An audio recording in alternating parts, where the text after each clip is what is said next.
Hi,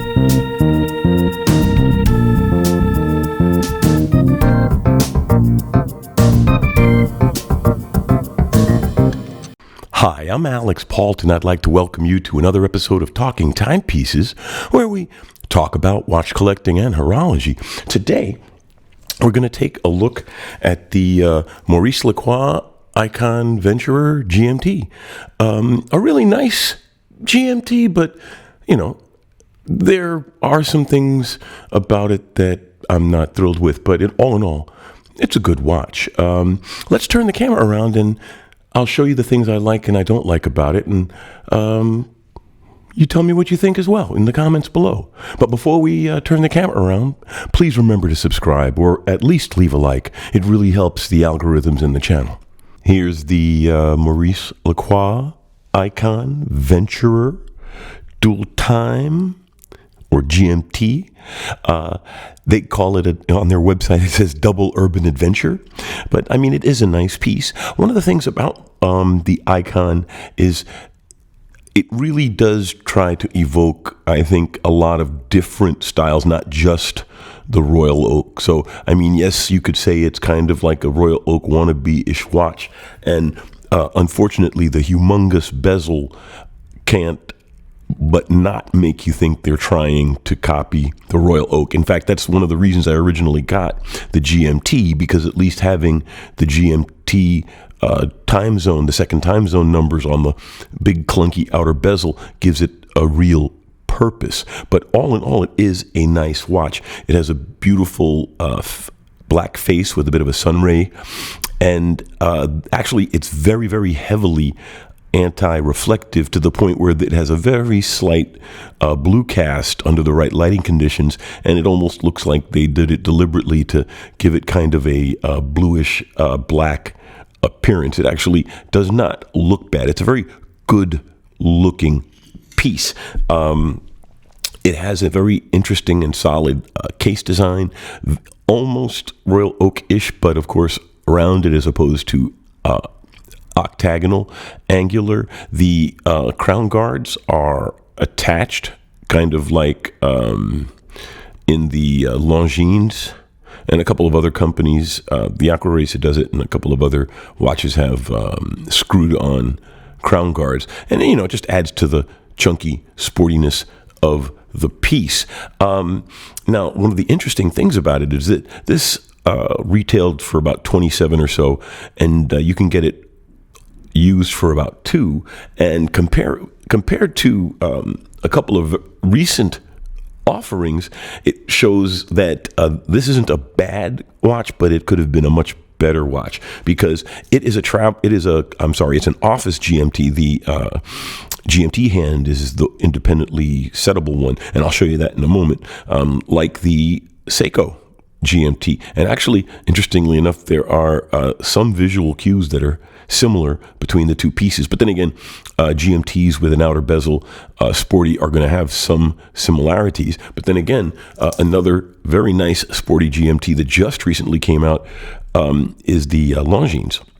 And we'll do a little bit closer examination in a follow-up video. But the Longines is actually a true travel GMT. The local hour hand is the floating hand.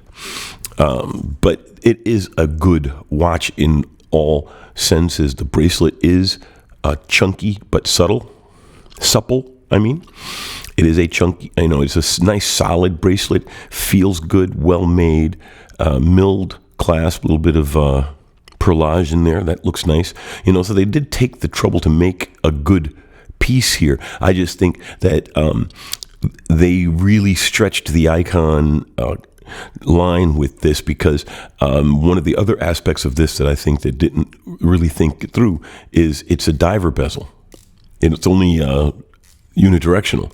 So you could tell they took the diver bezel and from the regular model, the diver model, and just put GMT numbers on it and slapped it on, and put a Sellita SW330. They call it the Maurice Lacroix 165 movement.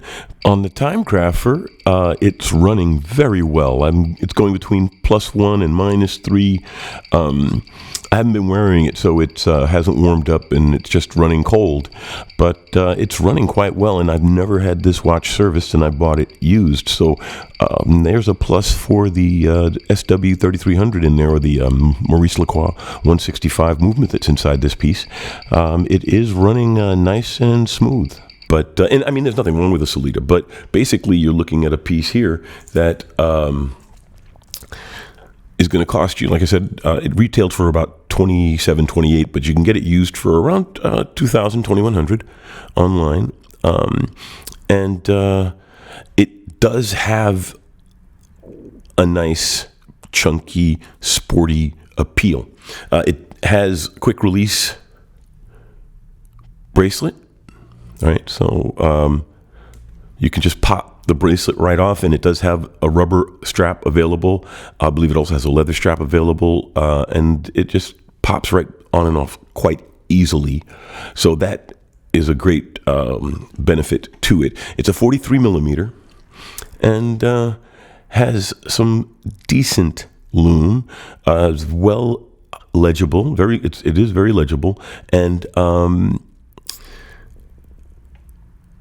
is a good buy at the price. Although, as I was saying, I would totally look at the Longines as an alternative, especially in the price point. So let's take a look at this on the wrist. Wristwatch check. I'm wearing my Cartier Santos XL Chrono. I like to wear it on the NATO because it dresses it down and keeps it looking sporty.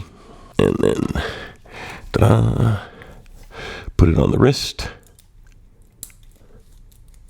A double deployant with no micro adjustment, but it does look really nice.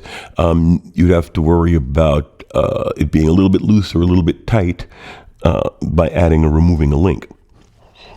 But it does sit well on the wrist. It looks very nice. 43 millimeters on my 8-inch wrist. Comes across quite nicely. It sits close to the wrist in the way the lugs downturn. Let it hug the wrist well.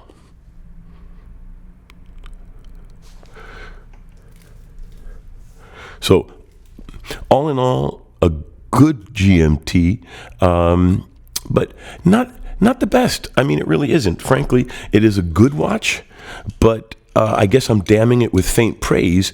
But I think that, let's unscrew it. It is a screw-down crown. And let me show you how the GMT works.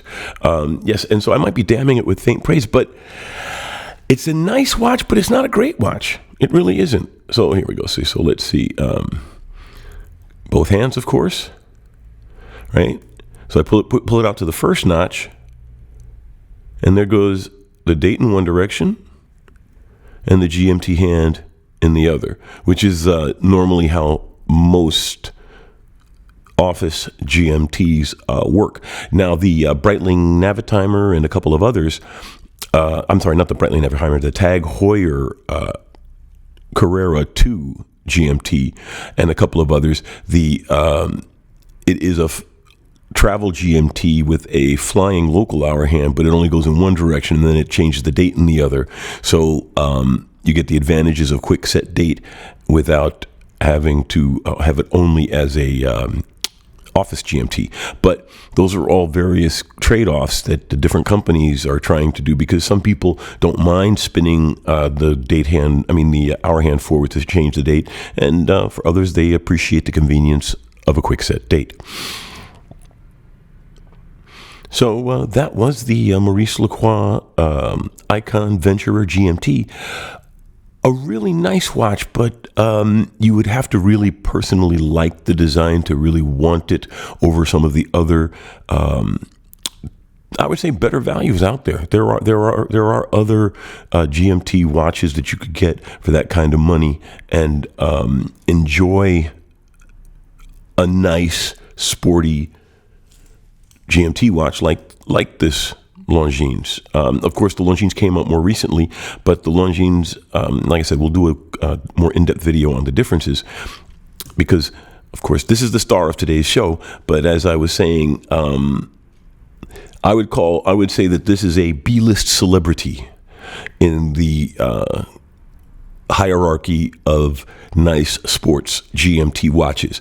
A nice watch, it looks good on the wrist, but there are alternatives that you may be more pleased with. But all in all, in the case of this one, I am going to keep it in my collection for the foreseeable future because I do like the way it looks. So it is a good watch for a collection or for a single watch. But again, there are watches out there. Even, for example, this Seiko offers all of the functionality of this Maurice Lacroix, and I'd say about as much of the cool factor. And this watch is only $500. And this bezel turns in both directions, and it's a friction bezel, so it always lines up perfectly because there are no detents. So the Maurice Lacroix Aikon Venture GMT, a good watch, but not a great watch. Let's turn the camera around and close out the episode. So that was the Aikon Venture GMT. A nice watch. Like I said, I'll give it a B, even a B+. But there are better values out there. But if you do like the way this watch looks, it is a good watch, runs well, and offers a good functionality. So thanks for taking the time to watch, and please remember to subscribe.